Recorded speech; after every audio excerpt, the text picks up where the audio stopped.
which means it's a great time to start talking fantasy football, right? Because it's getting really close to those draft seasons and those dynasty drafts. We're not going to do a dynasty draft. We're going to do our very first fantasy football mock draft of the season. So we're going to go and take a look as there will be 5 humans and 5 CPUs in this one. So we're going to get a good little mix of things going here, recruiting the help of some of our friends. And ready, Kelsey? We're going to start by randomizing the draft order. Where do you think you're going to end up picking? Well, I'm currently sitting last, so I'm hoping last, but I'm not going to. I'm going to get first again. Is what's going to happen. Well, let's see how it ends up playing out. And you're going to be picking at third. So, all right. So you are picking at third. We are going to get ready, and we are going to start the draft. Is our good friend Jared from the corner booth is at the top. So, Kelsey, I'm going to start with you. Who do you think is going to go number one? Never mind. We got the first two out of the way, but are you surprised? No, it should have been Saquon and it should have been Jamar. Those are the two easiest answers of everything after that. It's just like my pick is easy. I think I have to go Jay Jettas in this one. As Bijan would be a great pick, but I got to go with the proven guy. That's what it is. So far, it's been a pretty chalk top 4. But what I do find interesting is since 2016-17, I believe, with Todd Gurley, when these highest scoring running back has been even top 5 the next year. So I'm curious. It's hard to imagine Saquon not being awesome. We said the same thing with Christian McCaffrey last year. Said it the year before with Jonathan Taylor. We say it year in and year out. So I do wonder, A, is he going to repeat as number one? And B, if he doesn't, who is going to take that mantle? Bijan Robinson has been a favorite. And obviously, same with Jamar Chase with the receivers. We don't see repeat receivers, but it's Jamar freaking Chase at 25 years old with an elite quarterback throwing in the ball. So it's hard not to see those guys up there. And Jay Jettas he's death taxes Jay Jettas. As long as he has somebody throwing in the ball, as he's proven, it could be literally anybody, and he finds a way to get open.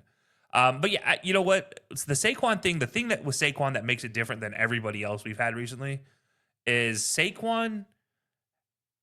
He has touchdowns taken away from him by Jalen Hurts, and it's 18 touchdowns is the difference between, as a Saquon owner last year, I can tell you it's 18 opportunities I had to have 6 more points every week, and I didn't get it. I averaged 1 lost touchdown a week to Jalen Hurts. And so if half of those get converted, well, Saquon immediately becomes a first place draft pick every time, like in 1 of 1 every time. There's no question. If he just can get half of those opportunities, and especially with all the conversations around banning the tush push, maybe it makes Sirianni rethink the whole conversation. And he's like, you know what? Maybe I don't do the tush push as often because I have Saquon back here. Or, God forbid, we do a tush push with Saquon. Make my dreams come true. Well, in this case, Jared's dream come true. Absolutely. As the clock is running down, in that same vein, Jonathan Taylor looks like he might be due, according to our good friend Hector. And if that also involves Anthony Richardson not stealing all of his picks, we do see a timeout. We got CeeDee Lamb, Puka Nacua, and Jahmyr Gibbs. So pretty chalk picks here. These all make sense to me. Outstanding with CeeDee Lamb, Puka Nacua, Jahmyr Gibbs. Obviously, this is Jahmyr. The Jahmyrical Workers was the name of the team last year, so I won't be repeating there. This is where I'm going to shake things up. If I shake things up, I mean, not really that much at all. I'm going to take Malik Neighbors from the Giants. I think he's going to be an incredibly high targeted guy, regardless of who's playing quarterback, whether it is Jackson Dart, Jameis Winston, or Russell Wilson. He's going to get a ton of targets. He's explosive. You can move him around. And frankly, who else are they going to throw the ball to? Who else is going to get the ball? He was explosive last year with negative quarterback play. It's only going to go up. So we're going to take Malik Neighbors at pick 7, Amon-Ra at 9, and that brings us now to the swing, the famous 10-1 swing, which is arguably some of the favorite positions. Yeah, say the dream position of the draft for many of them, because you hit on both of those, you're cooking with gas. As much as I hate the number 1 overall pick, I love the last pick of the turn. I love it so much. It's the best way to set your team up because you don't necessarily get the top pick of the first round, but you get the top pick of the second round, which is arguably just as good. You can take whoever you want that you're going to need between the first and third rounds and the first 2 picks. So we have the curse of the draft, right? Exactly. Our good friend Matt at pick number 5 is unfortunately the swing I was hoping for just failed, as Brock Bowers was the one I had in the queue. So now I got to change my entire strategy really quickly off of a dime. In a very similar vein to everything that I just said, I'm gonna take Christian McCaffrey as a second round pick. Like I wanted Brock Bowers there because I was gonna monopolize targets, but I'll take CMC as we're right back to you. Honestly, as to Thomas, AJ Brown, Derrick Henry, and Drake London go. So a very active second round. Yeah, and you know what's funny is I don't normally like going with rookies early on, and I've said that before. However, However, I am taking a running back with this pick. I will say that right here and now. It's either Bucky Irving, who is a high opportunity for PPR leagues, or Ashton Genty, who is literally going to get 95% shares. I have a hard time looking anywhere else other than Ashton Genty, honestly. So I'm gonna do it. I'm gonna go out of my norm, and I'm gonna go with a rookie here. I want to add in addition to that too. We do see team number 4 locking. We're gonna call them the Atlanta Falcons right now with Bijan and Drake London. They just grab Kyle Pitts next to that. But like I said, Ashton Genty just feel like he's going to get opportunities. The biggest thing out of all of this, he's just going to he's just going to be a workhorse if anything else. Like worst case scenario is rookie Trent Richardson, who just got so many opportunities, he still got you 10 touchdowns. So Yeah, I feel like he's just going to give you opportunities. Everything is an opportunity with him, and look. I got to go back to Jared's pick for a second here. Lad McConkey is a underrated wide receiver and needs to be loved more. I was able to pick him up in waivers last year, and I loved every moment of it. Jalen Hurts right after that is a great turn for him, especially expecting from the Eagles. He's getting those red zone touchdowns. Yeah, he's getting touchdowns for the Eagles, and that's the best handcuff you can take. If you're going to have Saquon, you also probably need to get Jalen. Now, for me, I do have a running back. I have a wide receiver. I could take Bucky Irving, who I was just applauding, but I'm not going to because I won't get a chance at a quarterback that I really like unless I take him here. And I'm going with Josh Allen yet again, who continues to be the leading rusher for quarterbacks to score touchdowns since he's entered the league. So I'm going to keep taking that, and I'm going to keep riding those because those count as more than a passing touchdown in a lot of cases for quarterbacks. Plus, oh, by the way, he continues to throw rockets downfield. And there's the question of James Cook with the contract situation. Is that going to lead to even more Josh Allen touchdowns somehow if possible? So tons of opportunities for there. Regularly a top 2 fantasy scoring quarterback since he's entered. We do see team 4 is the NFC South. Tyreek Hill and Jonathan Taylor and Jaden Daniels go ahead next, leading right up to me. So once again, the CPU sniping the Jonathan Taylor. I had it in the queue, so we'll be calling an audible once again. Looking at the field of play here, take a look. Running backs, there's some good options here. Nobody I'm quite ready to pull the trigger on. Tight ends, Trey McBride looks like fun here, but I don't really want to take him in round 3. Receivers, you know what? I'm going to give it a try. I'm going to take a flyer on Garrett Wilson. A little bit high and a little bit rich for a lot of people's taste, but Justin Fields can throw to receiver 1. Out of all things he could do, he could throw to receiver 1. So I think he's going to get chances, and he's produced with Zach Wilson, the ghost of Aaron Rodgers, Tim Boyle, at everybody in between. So I feel pretty comfortable with Garrett Wilson. We see Lamar and Sam Laporta round out. Yeah, I will say I was surprised you didn't take Lamar. As a Lamar fan, it's hard for me to watch him go past everybody else as I took Josh Allen, but instead of Lamar. But look, we're playing fantasy here. I know what I'm doing. I thought I could get him on the swing. I thought maybe I had a better chance. Like I was hoping I could get Jonathan Taylor than Jaden Daniels on the swing, but unfortunately, the CPU not only didn't let me have one of them, they let me have none of them. So yeah, I do have to ask this. Well, after you make your pick, you can answer this one. But as we look at the board, 3 Lions players off the board already, and you have to wonder.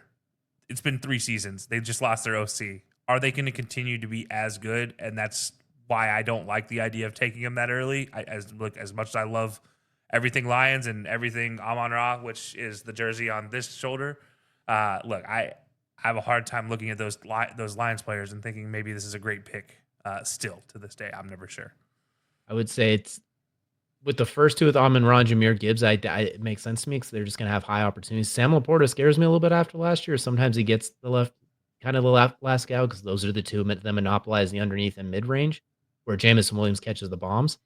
So I get it, but at the same time, tied into such a high value position, you need someone who can go.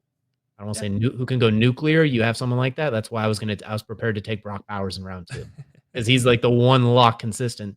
Mark Sam Laporta is as close as you can get with nuclear tendencies, which is why with the same pick, I'm going to take Trey McBride because incredibly high consistency to the point where he was a top 3 scoring tight end with no damn touchdowns all season. I think he's going to get touchdowns this season. So that's a fair point. It is funny because here I was looking at this, thinking I could sneak Breece Hall into my lineup. You and me both. Doesn't look like I'm going to be able to after all of that. So you know what? As I'm looking at what my team is, I just mentioned the loss of the Lions OC. Well, guess where he ends up at? That is in Chicago. And Chicago just happens to have a receiver here in the top 5 left on the board currently. And that's exactly where I'm going. I'm going DJ Moore. I think DJ Moore is a perfect fit for what we want to see for that team. And Caleb's next evolution is going to be actually hitting those guys. So I got to take DJ Moore. I do think with Keenan Allen out of the mix now too, I think Luther Burns going to be taking the top off, where I think that's going to open a lot more for DJ Moore to use those route running and yards after catch skills like we saw 2 years ago. So I like that pick a lot here, especially in round 4. And you're getting him with a swing here where you could potentially add something on top of you didn't have to reach for him. So that's a great spot, especially after that run of 4 running backs right after my pick to your pick, where I think we both had in mind I had at least those 3 guys, one of them slipping to me maybe. Yeah, I was hoping for one. And it's funny, Jared just took Mike Evans and then Chuba Hubbard. Look, Mike Evans, we talked about this every year, the walking 1,010 guy. Well, guess what? He got his 1,000 last year. He didn't get the 10, but he got his 1,000 last year. And guess what's going to happen again this year? We're going to get 1,010 yet again, and Baker's going to light him up every time. So I was hoping that would get back around on the swing. And by the way, Devontae Smith, speaking of just reliable too, like consistently when he's healthy, a PPR machine, it feels like. Yeah, honestly, oopsies. I definitely fat fingered that one as I tried to click it. But you know what? I'll take it. That is a guy I'm never shy with taking. As you don't need to be. As we do see after that, we got Joe Mixon, Joe Burrow, and Rashee Rice. Surprised Rashee Rice is so high. I felt like there's a chance he might not play this season. Maybe I'm missing something, but you know what? If he does play, he is going to get the ball. That is for sure. So next time up is, as we kind of survey the field, I feel like I'm in a pretty good spot where I have a lot of leeway for different areas I could go. I'm going to go with my old reliable friend, Kenneth Walker. I do think he's going to continue to be there. He will miss a game or two. There will be games where he just doesn't get enough burn, but the high upside is just always there week in and week out. Yeah, that hurts because that was the fat finger I made. To be fair, I was looking at Devontae Smith on the spot, so I think we just got the wrong high-low sports. DJ, how about a trade after this one? No, you know what? It's fair though, because it's that round where you have the option of going deep with your receivers, which is where I end up going, where I have now an opportunity with bye weeks and everything that works itself out. That I now have 3 top-tier receivers that I can rotate in and out even with a bye week. Oh, and by the way, we have a flex position. So guess what? My flex position looks pretty darn good right now. But yeah, and then for you, it's a second running back makes a lot of sense, especially considering how last season went with McCaffrey. If that happens again, you still have a solid number 1 running back to carry your load there for your team. So you can get a second one later in the draft that looks really good. I want to point out that O'Marion Hampton was who I was debating with Kenneth Walker. So the chance of him coming back on the swing, I'm missing him just by an inch here. Everything I have in my mind, I'm just misfiring, which is why I like doing these mock drafts for fun. But quarterback, I kind of have been letting it sit here for a little bit, and I kind of want to let it sit a bit longer because there are some options down here, but I'm not going to get greedy. I'm not going to get cute. We're going to take the big show, Baker Mayfield. Tampa Bay, he's just been putting up points. In the 6th round, he's going to get me 4,000 yards and 30 touchdowns on the year. I feel content, and he's going to give me some 5 touchdown weeks. It makes no sense how he just sometimes looks like Oklahoma Baker. I'm going to take my chances with those. And now Emeka Ibuka adds that receiving core. I like it. So Kelcey, you were up again as we see Alvin Kamara, Travis Kelce, DK, Jameson go. Yeah, and you know what I'm going to do is I'm going to do the same thing I did last year, and I'm going to ride with this guy, and I'm going to hope he doesn't do what he did last year, which is Mark Andrews at my tight end spot. By the way, it feels like a steal this late in the draft getting Mark Andrews, but despite the drop in the playoffs, we're going to forgive him. We're going to forgive him, and we're going to give him a chance again to redeem himself this year. But yeah, that's it just feels like too easy of a pick for a tight end there. Down the stretch last year, he was awesome. It's just that first month, the first 2 months, he was a little bit slow out of the gate. But down the stretch, I think he was like second as far as tight end touchdown. So it's obvious, it's always a safe pick with Mark Andrews. Yeah, and usually tight end I have a pretty good lucky streak with at some point in time. I seem to ride the hot hand at the right time, except for last year. Last year was just I couldn't figure out which way to start Likely and which one to start Mark Andrews for the first part of the year. So you know what? I'm just going to try with it. I had a backup option there, but I wasn't for sure if I wanted to take it. I'm still not saying it out loud because he has an opportunity to come back around to me. So we'll see what that happens there. But yeah, tight end is just that weird position where you kind of either get it early or you get it where you get chunks of tight ends coming off the board so you don't lose one. I do want to point out too, Team 2 is leaning into the receiving core right now. Like we mentioned, we have the flex spot, so there's an option to play at a lot of these guys, but at this point, it's almost trade bait. Like, you're almost hoping someone will give you a running back from Marvin Harrison at this point. They're taking best available player to a T as they continue it with Xavier Worthy. I guess I'm not taking Xavier Worthy now. That's wild. Holy cow.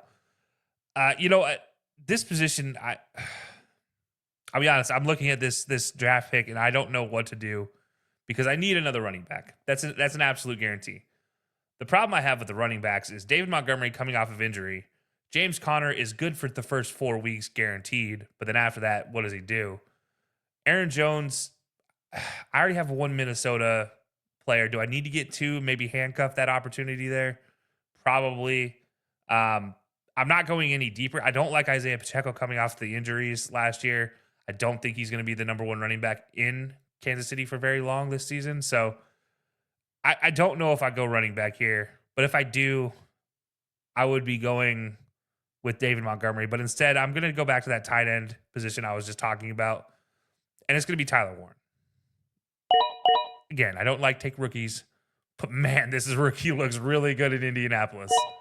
So got to do it. Not only doubling up on tight end, but doing it back to back. That very intriguing. As someone who I was looking at him as later down the board as my backup tight end, so I don't blame you at all. And then you see Montgomery followed by Nix. How the mighty have climbed for Nix from last year where he's going undrafted, now 7th round pick. Chris Godwin, James Conner. Leading to my next pick. I'm gonna go with it. I'm gonna do it. I'm gonna go ahead and take Jalen Waddle. I think it's gonna be a little bit less of the Tyreek Hill show this year, assuming he's still in Miami with the amount of does he want out? Does he not want out? Rumors and trade stipulations, but I think Jalen Waddle's going to be healthy this year and get some opportunities. We do see back-to-back Chiefs afterwards in Pacheco and Patrick Mahomes go. Yeah, no, you know what? I don't mind the Jalen Waddle pick. We don't know what's going to happen with Tyreek this year. So with that said, we don't know what's going to happen with Tua. And when Tua wasn't playing, guess what? Jalen Waddle was a number 1 target when he was healthy. So that's the hardest thing is you have to figure out who's going to be playing with Miami. Whether Tua is going to play, whether Tyreek's playing, what that means for Waddle if he's healthy, which is the only downside to Waddle in my eyes is can he stay healthy? Absolutely. And team number 9 is just really making enemy of right now with RJ Harvey coming off the board, the rookie running back for Denver, who sneaky sleeper picks did. Surprise ahead. But I also kind of need running back in the same vein. I'm going to reach a little bit. I'm going to take Travion Henderson out of New England. I expect him to get a lot of burn in that offense because, frankly, they need somebody to catch the ball, and he can go yard at any moment. Yeah, I like that pick. This is exactly who I was looking at potentially sneaking here. But you know what? I'm not going to do that, obviously, because he's gone, but also because there just happens to be another running back I'm going to get in a minute because I know I could get him in a minute, and that's the crazy part. And so I'm going to look at these backup quarterback situations, and I say backup, but in reality, these guys are starters because my flex position's filled, my tight end's filled, my wide receivers are filled. And by the way, I have 1 of 2 running backs, but my other running back I'm going to wait on for just a second. And I'm looking at this pick for quarterback, and I'm looking at Justin Herbert as why would I not, considering everything they did to get the Chargers more. But also Jordan Love. So I'm going to take Jordan Love because Toyotathon. It's not year round. He's for he's for that one section of the seasons where you're drafting him for. Josh Allen will handle the rest. Jordan Love is there for Toyotathon. Exactly.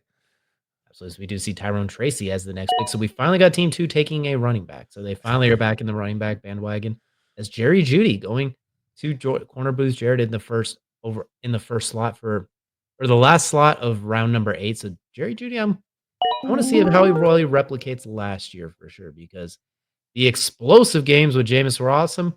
Everything in between was a little bit let down, but you're up, and I'm guessing Judkins and Najee Harris weren't the 2 guys you were looking at. No, but I was considering Najee for a second. No, I am going to my former favorite team, and I am pulling their new starting running back, a guy who I've had a lot of success with in past in fantasy. That's Javonte Williams. Why would I not? That offense is built to succeed with Javonte Williams, so why not? Teams are going to be looking at George Pickens, CeeDee Lamb, and they're going to be playing a lot of please don't throw on us, which should open up a lot of opportunities. We just see Ridley, Swift, Hunter, and Njoku go afterwards. I like a lot of those picks. I think Calvin Ridley could be a steal, especially if Cam Ward is better than Will Levis, which I think we all presume he will be immediately. This one's kind of in the same vein because that's where I was looking at. I'm going to go ahead and take a shot with a good old reliable Khalil Shakir. Josh Allen's awesome, and he's gonna that's his number one target at this point. He's going to get opportunities, a lot of yak opportunities. It just makes a whole lot of sense. He's the underneath guy that they just get the ball out too quickly. Yeah, and he came on heavy at the end of last year, especially. That basically they hit that after that bye week, middle of the season bye week, and it was lights out when you were trying to guard Shakir. Good luck was the best way to say it. When he was healthy, he was fantastic. And that was a great stretch for Josh Allen. So for my purposes, I hope you do great with Khalil Shakir, because that means I do well with Josh Allen. Oh, you're muted. DJ, you're muted. We are heading into the final stretches. We are now 10. We are about to finish round number 10. Start round number 10. So we're 2/3 of the way there. I'm really curious to see where the picks goes. We see Kyler Murray end the round there. So I'm really curious if we start to see a little bit of team fulfillment situations, or if we just see, you know what, at this point, we're going to take a flyer. Like looking at Brandon Ayuk there. How does he bounce back? Deebo Samuel with a new team. Cooper Kupp with a new team. Curious if this is where we start to see some of those, I don't know, but why not picks? Stephon Diggs with his extracurricular activities. Is this where we start to see him go? Yeah, let's not have any Odell moments there for Stephon Diggs, please, anymore. No, I know where I'm going this next pick, and I'm going to laugh if it gets upset by somebody. I'm going to be very angry, though. Well, I hope that I'm not about to do it. So I'm going to just kind of survey the landscape a little bit. And it literally just made the joke, but we're going to go ahead and do it. I'm going to take Brandon Ayuk because I expect the 49ers to bounce back in some way, shape, or form this year. And now very well paid Brock Purdy, and that should equate to Ayuk getting some burns. You are up. All right, I have talked about this ad nauseum. Some people want to get rid of this position in leagues. I don't ever want to get rid of this position in leagues. Yeah, you already know. Kickers are people too. They are guaranteed points every week, especially when you draft the first kicker. Going Brandon Aubrey because I don't care anymore. No, look, I already have my starting team. I need to get my starting kicker if I'm going to have a chance, because kickers do make a difference in kicker leagues. And everybody forgets that, and especially for our leagues, we usually have a bonus for 40, 50 pluses. And easily Brandon Aubrey is the best opportunity for getting any of those. Well, Sleeper definitely disagree with you, giving it a nice little what the. Definitely an early pick for kicker. But like you mentioned, if you feel comfortable with where you're at and you don't see anybody on the board, you absolutely have to have another position. It makes a ton of sense to just get somebody who is going to start and get you guaranteed points, and you get your guy kicker you want. You're not taking just whatever falls to you. You're getting the guy you want, who more often than not, you can count on 10 points from Brandon Aubrey, especially if the Cowboys are healthy, because they're going to score touchdowns when they're healthy, which will equate to points, or at least get in field goal range. Yeah, I get more points from a kicker taking Brandon Aubrey than some players get from their starting receivers and starting running backs. Yeah, looking at my team last year with all those damn concussions every other week, especially. So we do see corner Booth Jarrett back on the swing as well, taking Quinshon Judkins and Jerry Jeudy at the last one. Just going to scroll up to do a little quick recap of some of the teams.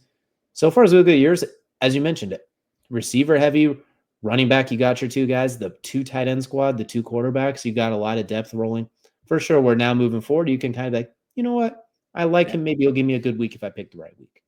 Yeah, exactly. That's where I'm at with this roster, where now I'm just going to be filling in with, I like this player and I think he has an opportunity type of guys, and not necessarily I need this guy. And speaking of which, Cooper Kupp now rounding out round number 10. I'm very interested to see how he positions as expected. Death taxes and Jared taking the Eagles defense as well. So like you took the kicker, he took the defense a little bit early to ensure he gets what he wants, as you are up after Herbert goes to team 2. Yeah, with everything I say about kickers, I don't feel the same about defenses. That is a position I'm more than happy to get rid of, because I have to stream defenses 9 times out of 10 anyways in the season. So I don't really concern myself with a high draft pick on that one. But I do look at these other positions. As I said, I'm looking for guys who I think have an opportunity to have a breakout or maybe stand out this year, or continue the path in which they're going. And I'm going to go with a guy that I think has an opportunity to continue being a tight end that is notable and worthwhile. I'm going to go Dallas Goedert, and I'm going to add a 3rd tight end to my team, because I have 2 flex positions, and I might as well add a 3rd who has an opportunity as a guy who continues to do well. Whether or not he gets traded or not, we'll see. But he's a backup right now, so I don't have to really concern myself whether he gets traded. And maybe he goes to a team like Dallas who could use a tight end.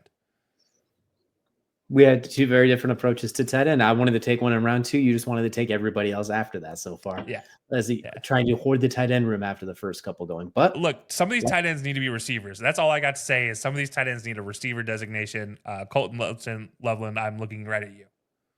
You know, he might not be too far off. But you do have the older veteran Mark Andrews, the young and Tyler Warren and Dallas Goedert splitting the differences. We do see Diggs, Steelers, defense.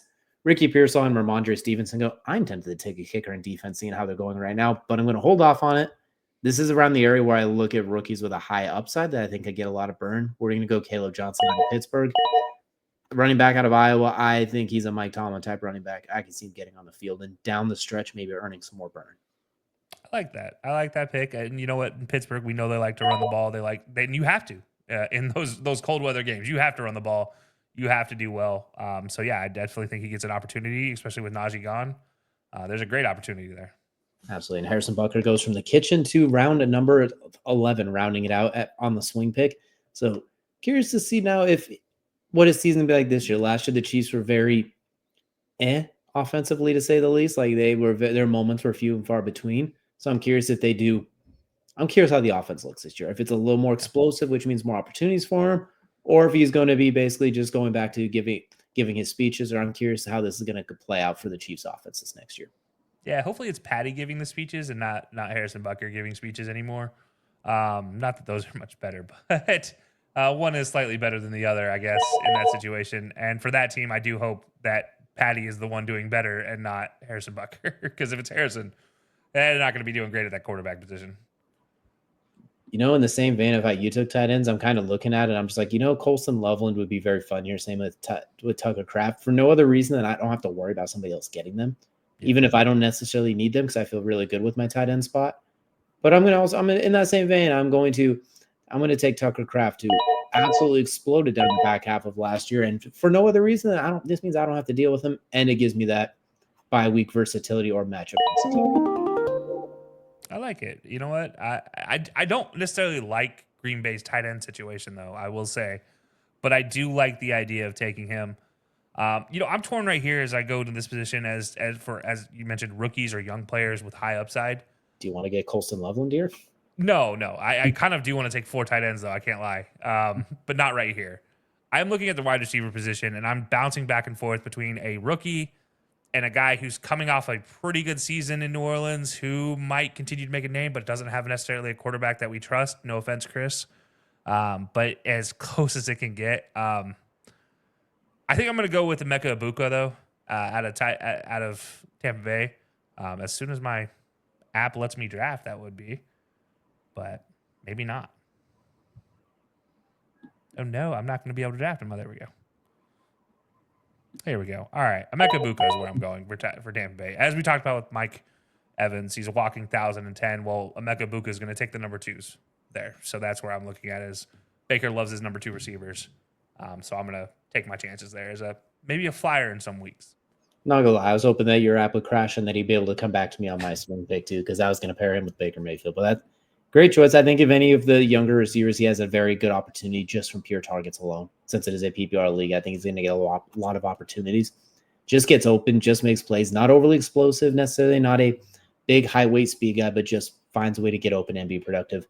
As we're getting ready to round out round 12 and go into round 13, there's some very interesting names still on the board here. I'm looking especially at CJ Stroud, who I'm surprised is still here when last year he was going in the first 3 to 4 rounds. And I think he's going to have a better year this year than last year, but I do think that rookie year got everyone a little too hyped fantasy-wise because he had those couple of 5 touchdown games, 400-yard passing games.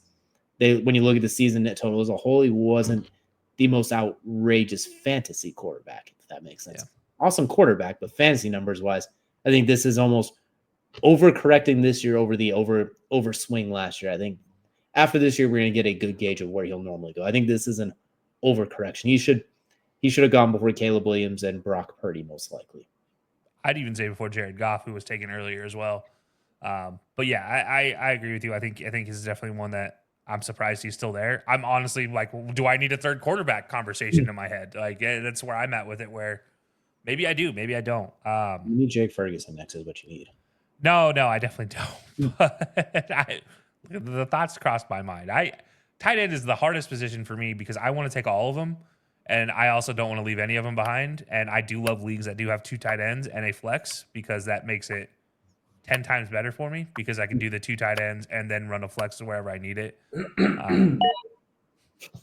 And time's going to run out. As speak of the devil, Jake Ferguson is going to go to corner booth Jared as the time runs out. As we're waiting on the 2-minute clock goes for him. But I also want to take a look at another position here for us. I want to look at running back, where this is where I feel like these are the flex plays that you can get.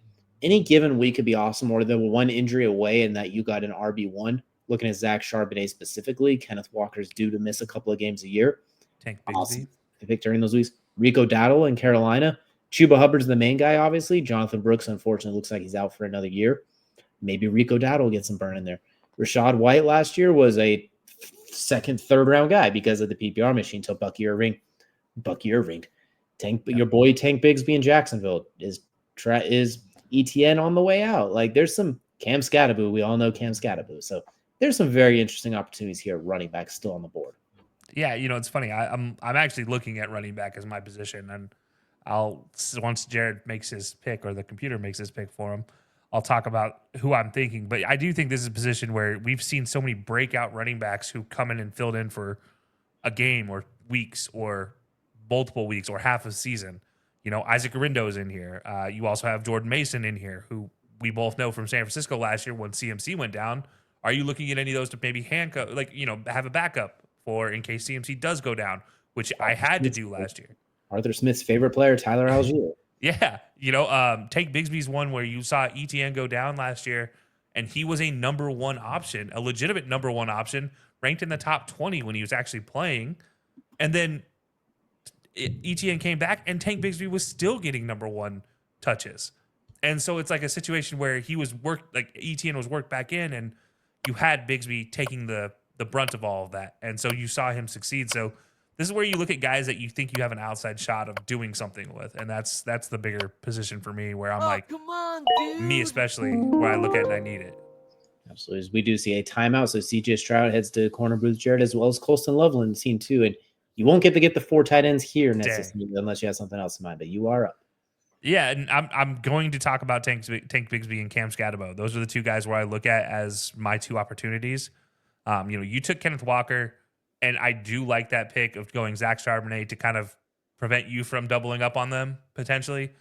But I don't think I need to waste the position on potentially a Kenneth Walker, who's a top 10 running back when he's healthy. And maybe he's healthy all season, so I wasted a position on Charbonnet for an entire season, where I could take this as a guy like Tank Bigsby, who I think is going to get great opportunities because, as you said, ETN, does he stay, does he go? We don't know. But Cam Scatterbo is like a bigger opportunity of all of these because he's probably getting red zone touches, where Tyrone Tracy is not going to get red zone touches in this situation. So that's where I'm going. I'm going Cam Scatterbo here as an opportunity for a young rookie. As much as I said, I don't like taking young rookies early on in drafts. Well, I guess it's 13 rounds, so not early, but I've now taken 3-4 rookies now where I normally don't take any. So we do see after that, Dak and Justin Fields, Kyle Pitts, and then Zach Charbonnet 1 pick before me, so I won't get to have my nice little ace in the hole there. Shout out Team 7. Yeah, it looks like you spoke it into existence, which throws things a little bit off for me, but I do need a backup quarterback as we take a look. I have Baker Mayfield, and that's it. Sneaky pick, surprise pick for me this year that I think is going to be really good. Keep an eye out for our NFL predictions because this might ring true there. We're going to snag Drake Miller as a backup quarterback. I think there's going to be some opportunities for him there, and I think that defense is going to be much improved, which will get him more chances as well. I like that. I didn't think you were going Drake May, but I do like that pick. I do think New England's going to be a safer option for a lot of maybe not top-tier fantasy players, but a mid-tier level fantasy player. I think that's a great opportunity. But I'm not looking to find a whole team out of New England players. I don't think I can do that, but I do think this is a situation where you can easily get some solid backups. Look, he clearly has a receiver 1 right now. He is dealing and he's ready to go. Plus, I like Travion Henderson at running back. I think there's some opportunities there. And there's always going to be quarterbacks in free agency that slip through, like Matthew Stafford, Bryce Young, Tua. So if something catastrophic doesn't go right, I feel like the backup quarterback is something I could replace too. But I like to take the flyer on somebody who, if he has a good week going, he's gone right away. So now I'm in the last couple of picks. This is where I'm going to go kicker and defense. It's tough because I look at defense too, and I'm in the same vein as you. Like I'd love to have a great defense, but at the same time, I'd almost prefer matchups in a lot of cases too. So I'm going to go with kicker. And well, I know who I'm not taking on this one. That's the guy without a team. So I'm going to go ahead and lean with Evan McPherson. I don't love it. I'm not, you know what? I lied. I'm taking Jake Elliott for no other reason than he's going to get those PATs when they get in the red zone. That's fair. You know what's funny is I actually would have probably gone with Kaimi Fairbairn right there just because he gets all the opportunities to kick field goals. Misses some, but he gets all the opportunities in the world. As you said, I don't need to take a kicker because I already did that. And that's why I love taking a kicker early too, is because these last 2 rounds I can really take a real flyer. And there's a guy, I already have his quarterback. I don't see why I don't take him as a receiver who seems to have come into camp healthier, more ready to play in the NFL with a stronger body. I'm hoping he doesn't go to the way of a Kelvin Benjamin with too strong of a body, but I'm going with Keon Coleman here as a potential opportunity where it's maybe not a high option, but he's not a low option if he starts going off week to week, because I can easily stuff him in the lineup, and now I'm getting touchdowns thrown from Josh Allen and touchdowns caught by Keon Coleman, and that sounds a lot better to me. I think while we talk about Shakir's going to get a lot of those underneath opportunities, those intermediate routes, I think Keon Coleman could be the guy that gets those down the field targets. One-on-one, Josh Allen scrambling around. He doesn't like it. He just puts the ball in the air so Keon Coleman could dunk on somebody, which is kind of an ideal role for him. I can see him stepping up here. Into the last round, and Kelcey, your final pick of the draft is here available. You have your kicker. Do you take the defense here, or do you just completely ignore it altogether? I'm ignoring it. Honestly, I really am. And it's not like through a lack of caring. I end up streaming. I have 2 or 3 defenses that I rotate in and out all year, and it never fails. As much as I love to try to keep a defense, I've never been able to. So I'm going with a guy here. This goes in a deep flyer role. This is a rookie who I think is going to be great, but necessarily isn't going to play on my team immediately unless he just starts going off. Oh, man, I'm rethinking this as I'm saying it out loud. But you know what? We're going to do it because I think it's going to be fun. We're going to find out. I'm going Cam Ward. I think division. So yeah, and also look, it prevents anybody else from doing it, and nobody else is going to have the Cam Ward experience if he goes off, and I'll have the Cam Ward experience and the Josh Allen experience. And if Josh is going off or not going off one week, and Cam is, guess what? I reap the benefits. Whereas if it's anybody else, I'm sorry. You know, reasonable thoughts in at this point too. It, like you said, it could be trade bait if worst comes to worst too. Maybe something happens and you have 3 quarterbacks and someone really could use one they don't like the other guys available. But so we're now in the part where defenses and Jordan Mason go. I'm going to take a defense. Well, I still kind of like what Seattle brings to the table defensively. I do like round year number 2 with Mike McDonald, but I'm still scared about that offense. I'm scared that they're going to be the defense is going to be on the field a little bit too often. So I'm going to go with Old Reliable. We're going to take the New York Jets, who is not dealing with Josh Allen. I like them most other weeks. And like I said, I'm going to be streaming in defenses in and out a little bit here. But I do like the Jets with Aaron Glenn leading the way as a potential boom or bust any given week. Yeah, I like that. And you know, as I'm looking at this as the free agents for defenses, I already know who I'm going and picking up. It's going to be New England. I'm going to pick up the New England defense immediately. And I'm going to probably look at the San Francisco defense as a streamer with them and just rotate in and out as I need to, because there's going to be defenses that people drafted that are going to get dropped, and I can easily pick them up. So yeah, there's always a defense that ends up in the top 5 that's never drafted. So that's always the why I don't care. Exactly. Like a defense, I feel like that's, if you're going to ignore a position, that's the one to ignore. But this is our very first mock draft. Once again, be sure to let us know which team you thought got the best out of everything in the comments below. Was it me? Was it Kelcey? Was it a bloody CPU team? Or is it one of our esteemed guests who was nice enough to join us along for the ride? We appreciate them and you all for checking out this mock draft. And remember, Belly Up Fantasy Live football starts next week on the Belly. You'll want to catch it on Belly Up's YouTube and Twitter and Facebook pages. Every week, up-to-date fantasy content from our good fantasy director, Vince, as well as a group of esteemed established young men who know a thing or two about fantasy football. And then our hooligan selves will occasionally pop in here or there as well.